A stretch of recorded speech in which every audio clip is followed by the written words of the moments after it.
ఏంటది నా పెద్ద స్పెషల్? అబ్బా క్యాబేజీ క్యాప్సికమ్.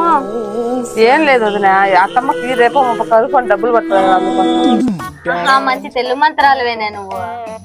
అమ్మ దగ్గర మార్కులు కొట్టేసి మంచి పట్టు చీర కొనాలని. ఓహో, ఈ తిప్పలన్నీ నీ పట్టు చీర కోసమా? దిశ అక్కడికి మళ్ళిందా?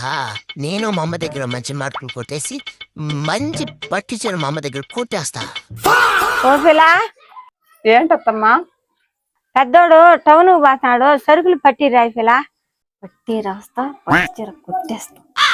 దమ్మా వదిలి పని చేసుకుంటాలే, నేను రాస్తాలే. సరేలేమ్మా, అట్లా నువ్వే రాయిలే. చెప్పమ్మా ఏంటో రాస్తాను. ఫస్ట్ కందిపప్పు రాయమ్మా. కాకు దీర్ఘమిస్తే ఇది కాదు. నాకు తెలుగు రాసేది రాదు కానీ ఇంగ్లీష్ లో రాసాలేమ్మా. సరేలేమ్మా, అట్నే రాయిలేమ్మా. అమ్మా ఇంతకి ఇంగ్లీష్ లో కందిపప్పుని ఏమంటారమ్మా? పనికి మాలిందానా? తెలుగు రాదు, ఇంగ్లీష్ రాదు సన్నాసి. ఏంటికి నేను ఇంత కష్టపడి చదివించింది నేను? శత్రువులు ఎక్కడో ఉండర్రా, కూతుళ్ళు రూపంలో మారువేషాలు వేసుకుని మన కొంపలోనే తిరుగుతూ ఉంటారు.